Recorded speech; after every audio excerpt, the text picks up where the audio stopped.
It's imperative that we watch kids around swimming pools, but that's not the only place where kids can drown. In this next story, Stacy Lloyd talked to the Glendale Fire Department about other water hazards that can be found around your house. Try to find it.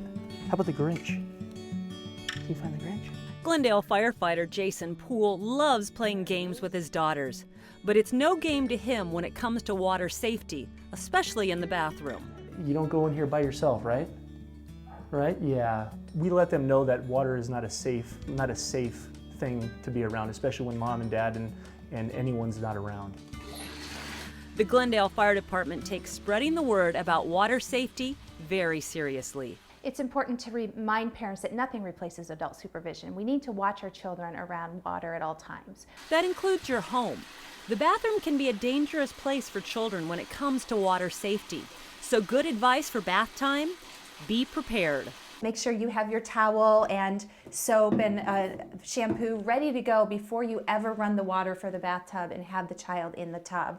You know, it's also a good idea to keep your phone close by, because if that phone rings, you don't ever want to leave that child unattended in the bathtub to go answer the phone. Don't ever walk away.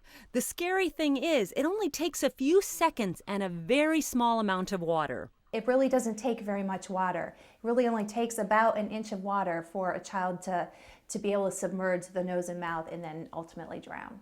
And always drain the tub. Don't leave any standing water. Keep in mind that toddlers especially are top heavy, and their heads are disproportionately larger than their bodies, and so they tend to fall over and then they can't get themselves out. The tub isn't the only water hazard in the bathroom. If you have toddlers at home, you want to keep your toilet lid down, and if you have a toilet seat locked, go ahead and lock that, because toddlers, again, are so curious. They're top heavy. They tend to like to look into things, and then they could easily fall into the toilet and then drown. Here's another hazard you might not have considered: the dog's water bowl. Remember that it only takes about an inch of water for a child to drown, so keep dog dishes up and out of the way of small children. Even a bucket like this can be a hazard if there's water in it. So Glendale Fire recommends, after mopping or a rainstorm, that you dump it out and store it upside down.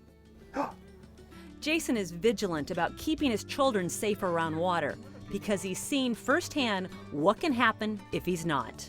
I've been on 6 drownings in my career so far, and I don't want to run on another one. It's the worst call in my career, and every single one of these calls can be preventable with just being a little bit more conscious of your surroundings and making sure that we don't have any freestanding water around the house. We want to teach children from a very young age to respect water, not necessarily fear it, but to respect it and know that there are potential dangers there. For more information about water safety, visit the fire department's website at glendaleaz.com.